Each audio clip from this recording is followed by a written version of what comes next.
한편에 그리스도에 대한 하나님의 아들 그리스도 예수에 대한 모든 것이죠. 그 마지막은 예수의 부활 생명을 가진 성도가 하나님을 찬양하는 것, 어린 양을 찬양하는 것, 어린 양께 경배드리는 것. 그러니까 우리의 예배가 얼마나 중요한가를 알게 되는 거예요.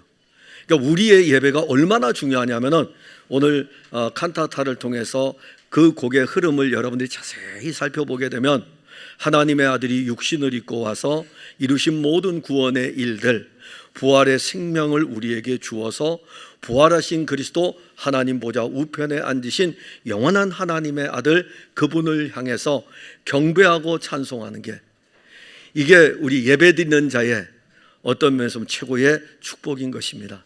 그러니까 어떤 면에서 보면은 여러분들이 지금 앉아서 이렇게 예배드리는 이 자체가 어떤 예배인가라는 것도 알게 됩니다. 예수는 그리스도임을 믿는 것이 기독교의 가장 중요한 핵심입니다. 그리고 기독교는 예수 그리스도를 믿을 뿐 아니라 예수 그리스도가 이루신 그 일들이 우리 안에 이루어진 것을 믿는 것입니다. 기독교 복음의 가장 중요한 핵심, 십자가와 부활입니다. 예수 그리스도의 죽으심과 부활은 서로 연결되어져 있는 핵심입니다. 그래서 바울은 로마 교회에 편지를 보내면서 복음에 대해서 분명하게 정의를 내렸습니다. 로마서 1장 3절과 4절에 그의 아들에 관하여 말하면 육신으로는 다윗의 혈통에서 나셨고 성결의 영으로는 죽은 자들 가운데서 부활하사 능력으로 하나님의 아들로 선포되셨으니 곧 우리 주 예수 그리스도시니라. 이것이 복음입니다. 이것이 복음이고, 이 복음은 온 인류에게 미칠 가장 큰 기쁨의 소식입니다. 바울은 로마 교회에 편지를 보내면서 죽은 자들 가운데서 부활하사, 즉 예수 그리스도의 죽으심과 부활에 대한 부분을 말씀을 합니다.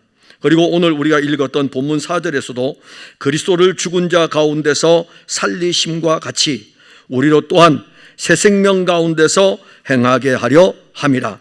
즉 예수 그리스도의 죽으심과 부활은 예수 그리스도의 단독의 사역이지만 그 단독의 사역이 우리에게 이루어지므로 우리는 그리스도의 십자가와 부활의 이 사역 안에서 믿음으로 그와 연합한 자가 된 것입니다. 그래서 부활절이라는 이 자체는 어떤 우리의 절기의 행사, 그리고 어떤 절기의 축제, 물론 절기의 축제도 들어가고 절기의 행사도 들어가지만 사실 이것은 서브에 불과합니다. 메인이 아니에요. 진짜 메인은 어떤 거냐면은 부활하셨다는 것과 그 부활이 우리의 부활이라는 생명의 연합이 진짜인 것입니다.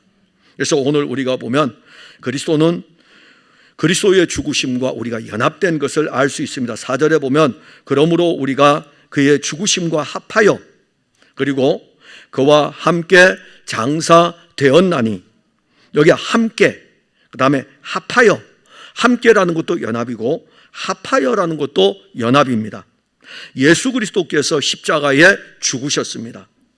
그런데 본문 4절의 말씀을 보면 그의 죽으심은 우리도 그의 죽으심과 연합되어 있다고 말씀하고 있습니다. 예수 그리스도의 죽으심과 우리가 연합되어 있는 이 중요한 생명의 원리를 믿는 믿음이 우리에게 있어야 합니다. 그러니까 대상으로서 믿을 뿐만이 아니라 십자가에 달려 죽은 예수를 믿을 뿐만이 아니라 이 예수의 십자가의 죽으심과 우리도 함께 했다는 연합에 대한 믿음이 우리에게 있어야 합니다. 로마서에서 증거하고 있는 신비한 일 가운데 하나가 예수 그리스도와의 연합입니다. 그 연합 중에 첫 번째가 예수 그리스도와의 죽으심과의 연합이에요. 이 연합의 신비한 비밀을 알려면은, 이 연합, 그리스도의 죽으심에 대한 이 신비한 비밀을 알려면은 왜 예수님이 죽으셨는지, 예수님의 죽으심에 대한 이 부분이 우리와 어떻게 연합이 되었는지, 그래서 그 부분을 성경은 우리에게 자세히 증거를 합니다. 즉 예수 그리스도의 죽으심은 우리가 지은 죄의 값을 지불하는 죽음입니다. 허물과 죄로 말미암아 우리는 죽었어요. 그래서 우리의 이 죄의 값을 우리가 지불할 수 있는 능력이 없습니다. 우리가 죄의 값을 지불할 힘이 없어요. 그런데 예수님이 십자가에서 죽으심으로 우리가 지은 죄의 값을 지불을 하신 것입니다. 에베소서 1장 7절에 우리는 그리스도 안에서 그의 은혜의 풍성함을 따라 그의 피로 말미암아 속량 곧 죄사함을 받았으니, 속량, 값을 지불했다 이겁니다. 예수 그리스도의 죽으심, 그가 흘린 그 피가 우리의 죄의 값을 지불하는, 그래서 그리스도의 죽으심은 우리의 죄의 값을 지불하는 죽으심입니다. 예수 그리스도의 죽으심은 죄의 값을 지불할 뿐만이 아니라 죄의 값을 지불해 주었기 때문에, 우리 죄의 값을 지불했으니까는 우리의 죄가, 죄사함의 은혜를 우리에게 주는 죽으심입니다. 갈라디아서 1장 4절에 그리스도께서 하나님 곧 우리 아버지의 뜻을 따라 이 악한 세대에서 우리를 건지시려고 우리 죄를 대속하기 위하여 자기 몸을 주셨다. 그럼 도대체 우리는 어떤 존재냐 이겁니다. 로마서 3장 23절에 모든 사람이 죄를 범하였음에 하나님의 영광에 이르지 못하더니, 모든 사람이 죄를 지었다. 모든 사람이 죄인이다. 그런데 이 죄를 대속하기 위해서 예수님께서 자기 몸을 우리의 죄의 값으로 주셔가지고, 죄의 값으로 우리를 속량하셔가지고, 그의 피로 속량하셔가지고 우리를 사신 거예요. 우리를 사셨을 뿐만이 아니라 이제는 우리에게 생명을 주시는 것입니다. 하나님의 아들 그리스도 예수는 육신의 모양을 입고 오셨어요. 하나님의 아들 그리스도가 육신의 모양으로 이 세상에 왔습니다. 그래서 우리와 같은 모습으로 33년을 이 땅에서 삽니다. 이 땅에서 33년을 살으셨던 하나님의 아들 그리스도가 자기 백성들을 위해서 십자가에서, 그 마지막 생은 십자가에서 죽으시는 것입니다. 모든 사람이 죄인이기 때문에 자기의 죄를 구원할 수 있는 근거가 사람에게 없는 거예요. 그러니까 사람의 공로로는 자기 죄를 씻을 수가 없는 것입니다. 우리 중에 누가 자기 죄를 자기의 공로로 씻을 수 있겠습니까? 그런데 이 놀라운 진리를 기독교라는 종교라는 미명을 가지고 중세시대에 그 오랜 기간 동안에 그리스도인들을 이렇게 묶어버렸어요. 교회가 묶어버렸어요. 그래서 공로사상이 등장을 합니다. 예수 그리스도께서 자기 백성을 죄에서 구원하기 위하여 자기 백성의 죄를 친히 가지고 십자가로 가시고, 십자가에서 자기 백성의 죄를 가져가서 거기에서 죽으셨는데, 로마서 6장 2절을 보면 놀라운 일이 하나 나옵니다. 예수 그리스도의 죽으심이 우리에게 어떤 놀라운 결과를 가져왔는지를 설명을 하는데 이 부분이 나옵니다. 그럴 수 없느니라. 죄에 대하여 죽은 우리, 죄에 대해서 죽었다 이겁니다. 자, 우리가 죄에 대해서 죽었다는 것은 죄의 값이 뭐죠? 죄의 값이 사망입니다. 그렇기 때문에 죄로 인하여서 우리는 죽은 자들이다. 죄의 값은 사망이니까 죄인인 우리는 사망인 겁니다. 근데 우리가 어떻게 죄에 대하여 죽은 자가 될 수 있느냐? 내가 어떻게 죄에 대해서 죽은 자가 될 수 있느냐? 이것이 바로 생명의 신비한 연합이에요.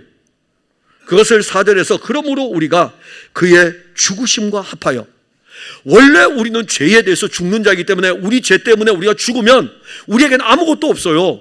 왜냐하면 우리는 죄의 값으로 사망에 이를 수밖에 없는데, 그런데 로마서 6장 2절에서 죄에 대하여 죽은 우리라고 언급하는 것은 왜 이것을 언급하고 있느냐 하면은 4절에 보면 우리가 그의 죽으심과 합하여, 즉 생명의 신비한 연합은 죄의 값이 사망인데 그 사망마저도 누구와 지금 연합이 되어 있습니까?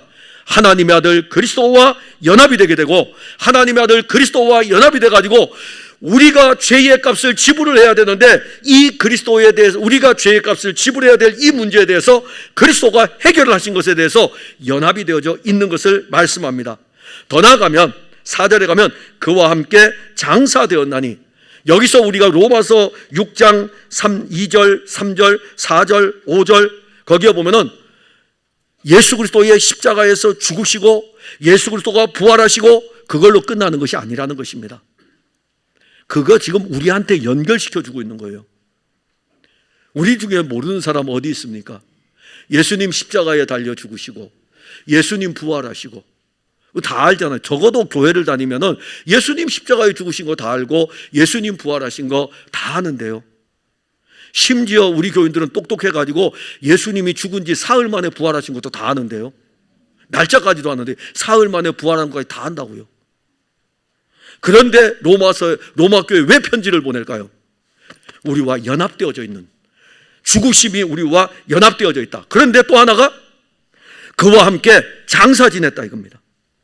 여기 함께 장사한다는 것은 무슨 뜻이냐면 함께 매장한다는 거예요.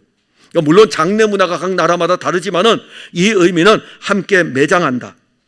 그러니까 예수님이 십자가에 죽으신 후에 무덤에 매장됐어요. 무덤에 장사 지냈습니다. 자, 하나님의 아들이 죄에 대해서 죽었어요. 하나님의 아들이 사망에 대하여 죽으시고 난 다음에 무덤에 장사 지냈습니다. 매장이 됐어요. 근데 우리는 이것을 믿을 뿐 아니라 그리스도가 죽으시고 그리스도가 무덤에 장사된 이 일이 함께라는 것입니다. 함께 죽으시고 함께 죽고 함께 장사되었다, 함께 연합되었다는 것이죠. 이것을 믿는 것입니다. 여기까지 이르러야 돼요. 여기까지. 우리는 이것을 믿는 믿음을 가지고 그리스도와 연합이 되어져 있다. 그러면 우리는 죄 없는 하나님의 아들 예수 그리스도와 함께 그 죽으심과 무덤에 장사 지내는 일에 연합이 되고, 이것은 우리에게 놀라운 일들을 보여주는데, 하나는 그동안 우리가 사탄의 영향 아래 있었습니다. 그리고 죄로 팔려나갔습니다. 죄로 인해 가지고 사망이 왔습니다. 그 사망이 우리를 지배했습니다. 그런데 이제는 우리에게 예수 그리스도와 함께 죽고 예수 그리스도와 함께 장사 지냄으로 말미암아 사탄과의 관계가 청산이 되었습니다. 죄와 사망도 그리스도 예수의 죽으심과 장사 지냄으로 말미암아 죄도 청산되고 사망도 청산되었습니다. 전에는 우리가 죄와 사망의 사슬에 매여 있었는데 이제는 예수 그리스도와 연합함으로 죄의 사슬이 끊어졌고 사망의 사슬도 끊어졌습니다. 그래서 우리는 진리를 알지니 진리가 너희를 자유케 하리라. 진리가 누구입니까? 예수 그리스도죠. 그리스도가 우리에게 이 모든 사슬을, 죄의 사슬을 끊고 사망의 사슬을 끊으면서 우리에게 자유를 주었습니다. 근데 이 일을 할 때에 그리스도는 당신과 우리를 딱 연합을 시켜가지고 이 일을 하신 것입니다. 그리고 우리는 그걸 그냥 선물로 받은 것입니다. 또 하나는 우리는 예수 그리스도의 부활 생명과 연합이 되었습니다. 4절에 보면 그러므로 우리가 그의 죽으심과 합하여 세례를 받음으로 그와 함께 장사되었나니 이는 아버지의 영광으로 말미암아 그리스도를 죽은 자 가운데서 살리심과 같이 우리로 또한 새 생명 가운데서 행하게 하려 함이라. 여기서 아버지의 영광이 나옵니다. 아버지의 영광이라는 이 말씀은 예수 그리스도의 부활이라는 이 자체가 누가 한 것입니까? 하나님 아버지가 하셨다는 것입니다. 하나님 아버지가 하나님의 아들이 이 땅에 와서 이 땅에서의 자기 백성을 위한 사역들을 다 하고 십자가에 죽으셨을 때에 하나님 아버지가 살리시는 것, 이게 하나님 아버지의 영광입니다. 요한복음 11장 40절에 보면 예수께서 이르시되, 지금 어느 사건이냐면 나사로 사건입니다. 나사로의 무덤 앞에 있는 사건이에요. 이 나사로의 무덤, 자, 마르다, 과연 예수님은 이 나사로를 살릴 수 있을까? 그때 예수님 하시는 말씀, 예수께서 이르시되 내 말이 내가 믿으면 하나님의 영광을 보리라 하지 아니하였느냐? 내 말이 내가 믿으면, 너가 믿으면 하나님의 영광이, 하나님께서 이 죽은 나사로를 살리실 것이다. 하나님의 영광을 네 눈으로 지금 직접 볼 것이다. 직접 봤어요. 나사로야 나오라 라고 했을 때에, 생명의 음성이 들려졌을 때에 무덤을 열고 이 나사로가 나왔는데, 내가 믿으면 하나님의 영광을 보리라 하지 아니하였느냐. 죽은 나사로를 살릴 때에도 예수님은 하나님의 영광을 보리라고 말씀했습니다. 하나님의 아들 예수께서 십자가에 죽으시고 무덤에 장사되었습니다. 하나님 아버지께서는 하나님의 아들을 무덤에서 살리셨습니다. 하나님 아버지께서 하나님의 아들 그리스도를 살리신 것은 하나님의 영광입니다. 하나님의 아들 그리스도는 나무에 달려 율법의 저주를 받았습니다. 나무에 달린 자마다 다 저주를 받은 자니, 그래서 예수님이 다른 사형 집행을 받은 것이 아니라 나무에 달려 죽은 것입니다. 성경을 응하게 하려고, 성경을 이루려고 나무에 달려, 그 나무가 바로 십자가입니다. 하나님의 아들 그리스도가 십자가에 달려 죽었습니다. 하나님의 아들 그리스도가 십자가에 달려 죽으시고 난 다음에 그 십자가에서 사람들이 끄집어 내려가지고 죄인들과 같이 무덤에 장사되었습니다. 그런데 하나님의 영광은 하나님의 아들 그리스도를 죽은 자 가운데서 살리셨습니다. 이것이 부활입니다. 예수 그리스도의 부활은 무덤에 장사 지낸 지 3일 만에 일어난 엄청난 생명의 역사였습니다. 그러기에 하나님의 영광을 보리라, 죽은 자를 살리는 일, 하나님의 영광, 하나님께서 그 영광 가운데서 하나님의 아들을 죽은 자 가운데 3일 만에 살린 이 일에 대해서 인간들은 그 얄팍한 지식을 가지고 부활에 대해서 논쟁을 합니다. 제일 어리석은 것은 하나님에 대해서 논쟁하는 게 제일 어리석은 사람이에요. 예수님에 대해서 논쟁하는 사람이 제일 어리석은 사람이에요. 왜냐하면 하늘과 땅의 모든 권세만 가지신 분이 아니고 모든 지혜와 지식의 근본이 우리 예수님이신데, 우리가 앉아가지고 얄팍한 지식 가지고 예수님에 대해서 논쟁하고 있는 거예요. 그 논쟁하면서 네가 맞냐 내가 맞냐. 어리석으면은 주님 지혜를 주세요. 주님 지식을 주세요. 알게 하시고 믿게 해주세요. 그러면 어느 순간 우리가 하고 있는 모든 논쟁들이 얼마나 허사인가를 알게 되는 것입니다. 하나님의 영광이 그리스도를 죽은 자 가운데서 살렸어요. 그리고 하나님의 아들 그리스도가 죽은 자 가운데서 살아났습니다.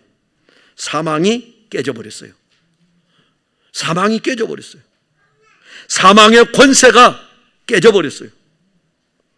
고린도전서 15장 55절 56절에 사망아 너의 승리가 어디 있느냐. 이 사망이 예수님을 가둘 수가 없었습니다. 사망아 내가 쏘는 것이 어디 있느냐. 사망이 쏘는 것은 죄의 권능은 율법인데, 예수님께서 부활하심으로 말미암아 죄의 권능도 깨버리고 율법도 깨버리고 예수 그리스도께서 이 모든 것들을 다 성취하여 승리하신 것이 바로 부활입니다. 예수 그리스도의 부활은 사망과 죄를 이긴 승리요, 이 승리는 생명의 승리입니다. 그리고 부활하신 예수 그리스도는 오늘 칸타타를 한 것처럼 어디 계십니까?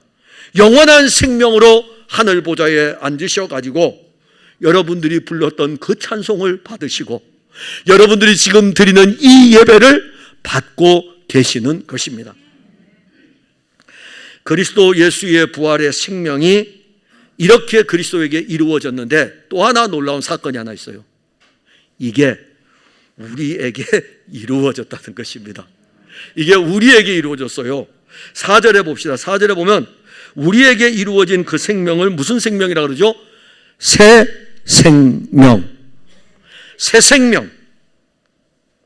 자, 첫째 아담의 생명은 죄의 영향을 받았습니다.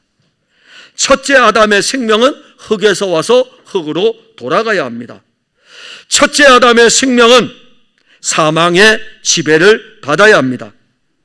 그래서 이 첫째 아담의 생명으로 사는 사람은 결국 그 마지막이 죄로 인해서 사망에 이르게 되고, 사망에 이르게 되면서 첫째 아담의 인생은 끝을 맺습니다. 만일 우리가 첫째 아담의 생명으로 살다가 사망에 이르게 되면 거기서 끝나는 것이 아니고 그 사람에게는 영원한 사망이 또 기다리고 있습니다. 꺼지지 않는 불못에 던져져 가지고 영원한 사망의 형벌을 받아야 합니다. 그런데 오늘 우리는 또 하나 놀라운 것을 보는데, 예수 그리스도께서 부활하심으로 말미암아 장사 지냈다가 부활하심으로 말미암아 부활하신 예수 그리스도께서 자신이 가지고 있는 이 부활의 생명, 사망을 이긴 생명, 죄를 이긴 생명을 우리에게 주었습니다. 그래서 이 생명은 예수 그리스도의 부활의 생명이고, 이 생명을 우리가 받게 되었기 때문에 우리는 이 생명을 새 생명이라 그러는 거예요. 새 생명. 둘째 아담의 생명이 우리의 생명이고, 이 둘째 아담의 생명은 새로운 생명이고, 이 새로운 생명은 영원한 생명인 것입니다. 우리가 첫째 아담의 생명으로 살 때에는 첫째 아담처럼 죄와 사망으로 살게 될 뿐입니다. 그리고 그렇게 살다가 어떠한 삶을 살았을지라도 그는 죄인이기 때문에 예수님께서도 말씀하시기를 나쁜 나무에서는 좋은 열매를 맺을 수 없느니라. 이 말씀은 아담의 본성에서는 결코 구원에 이를 수 없고, 아담의 본성으로는 어떤 선한 일을 할지라도 영원한 생명을 얻을 수 없는 것입니다. 여러분, 불신자들도 착한 일 많이 하죠. 어떤 면에서 보면은 우리 그리스도인들과 불신자들 보게 되면은 착한 일로 서로 견주어 비교하여 보면은 아주 비슷할 거예요. 아주 앞서거니 뒤서거니 할 것입니다. 왜냐하면 그들도 그들의 종교가 있기 때문에 그들의 종교를 가지고 열심히 선을 행하거든요. 그래서 사람의 공로로는 결코 구원에 이를 수 없고, 아담으로 살다가, 첫째 아담으로 살다가 인생을 끝맺게 됩니다. 그런데 오늘 예수 그리스도의 부활 생명, 이 생명은 새 생명이고, 이 생명을 가진 그리스도인들은 다릅니다. 좋은 나무에서 좋은 열매를 맺나니. 좋은 나무는 예수 그리스도이고, 예수의 생명이 우리에게 와서 예수의 생명으로 열매를 맺는 것입니다. 그런데 4절에 보면 새 생명 가운데서 행하게 하려 함이라. 여기 행한다는 말은 무슨 뜻이냐면 내 혼자 하는 게 아니고요, 원래 원어의 의미는 함께 걷는다는 것입니다. 함께. 누구와 함께 걷죠? 새 생명을 주신, 새 생명의 실제이신 그리스도와 행한다라는 이 말은 그리스도의 생명으로 함께 걷는 것을 말합니다. 예수 그리스도의 부활 생명을 가진 그리스도인은 그리스도의 생명으로 걷는 것입니다. 그래서 이 길을 걸었던 바울은 갈라디아 교회 편지를 쓸 때에 갈라디아서 2장 20절에 내가 그리스도와 함께 십자가에 못 박혔나니 그런즉 이제는 내가 사는 것이 아니요 오직 내 안에 그리스도께서 사시는 것이라. 함께 걷는 거예요. 육체 가운데. 그래서 이제 내가 육체 가운데 사는 것은, 육체로 살자, 육체 가운데 사는 것은 나를 사랑하사 나를 위하여 자기 자신을 버리신 하나님의 아들을 믿는 믿음 안에서 사는 것이라. 함께 걷는 것입니다. 그리스도인은 이제부터 부활의 생명이 사는 삶을 살아갑니다. 그 생명이 예수 생명이고, 이 예수의 생명이 우리를 살아가는 삶입니다. 이게 그리스도와의 연합입니다. 죽으심과도 연합이고 생명과도 연합입니다. 장사 지냄과도 연합입니다. 우리는 이 연합 속에서 함께 한다는 것, 죽으심에도 함께하고 장사 지냄에도 함께하고 부활의 생명에도 함께하는, 그냥 다 공짜로 선물로 받았어요. 함께 가도록 그냥 선물로 우리에게 다 주었습니다. 그리고 우리는 이제부터 주 예수 그리스도, 하나님의 아들 그리스도 예수를 믿음으로 말미암아 십자가와 부활의 그 길도 기쁨과 즐거움으로 그리스도와 함께 이 길을 걸어가는 고, 또 이 길을 걸어갈 뿐만 아니라 또 다른 사람들에게 선포하면서 우리가 가진 예수 그리스도의 부활의 생명을 선포하면서 승리의 길로 걸어갈 것입니다. 기도하겠습니다. 하나님 감사합니다. 오늘 우리가 그리스도 예수와 함께 죽고 그리스도 예수와 함께 장사 지내고 그리스도 예수와 함께 그리스도 예수의 생명, 이 새 생명을 가지고 연합되어져 있는 놀라운 은혜를 알게 하심을 감사합니다. 예수님 부활하셨을 뿐만이 아니라 그 부활이 우리에게 부활의 생명을 주기 위함인 것을 우리가 보았습니다. 이제 우리는 믿음으로 이 부활 생명, 예수의 부활 생명을 가지고 있으니 이 생명으로 행하고 이 생명으로 살아가고 이 생명으로 살아갈 때에 좋은 나무에서 좋은 열매가 맺는 일들이 일어나게 하옵소서. 예수님 이름으로 기도하옵나이다. 아멘.